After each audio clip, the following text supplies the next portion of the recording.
এ বিষয়ে আর কি তথ্য আছে? ইসি আরো কি যৌক্তিক কারণ দেখিয়েছেন, বিস্তারিত জানাবেন।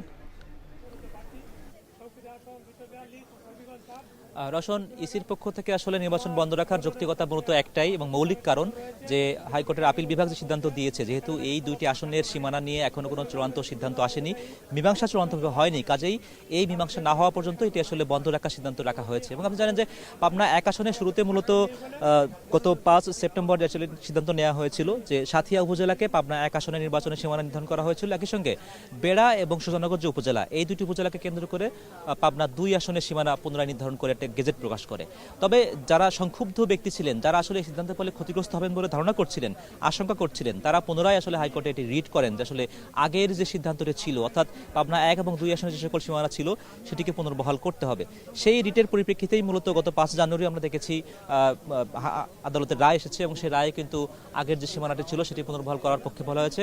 এর পরবর্তীতে আবারও নির্বাচন কমিশনের পক্ষ থেকে আবার পুনরায়, যেহেতু এটা লিভ টু আপিল, অর্থাৎ আবেদন পুনরায় না করা পর্যন্ত এটি আসলে স্থগিত রাখার সিদ্ধান্ত, যেটি আইনি ভাষায় বলা হয়ে থাকে লিভ টু আপিলের সিদ্ধান্ত। তো সেটি যেহেতু এই মুহূর্তে কার্যক্রমটি এখনো স্থগিত অবস্থায় আছে, কাজেই এটি চূড়ান্ত মীমাংসা না হওয়া পর্যন্ত এখানে নির্বাচন সংক্রান্ত সকল কার্যাবলী রয়েছে সেগুলো আপাতত স্থগিত রাখতে হবে।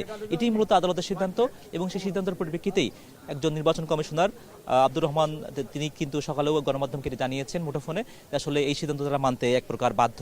এবং যেহেতু আজ একই সঙ্গে নির্বাচন কমিশনের যে সিদ্ধান্ত অনুযায়ী যে সকল প্রার্থীরা মনোনয়ন বাছাইয়ের ক্ষেত্রে সংক্ষুব্ধ হয়েছেন, তারা কিংবা তাদের পক্ষে যারা সংক্ষুব্ধ হয়েছেন, তারা আজকে শেষ দিনের মতো তারা আসলে এখানে আপিল করতে পারবেন, সেই কার্যক্রমও কিন্তু শুরু হয়েছে।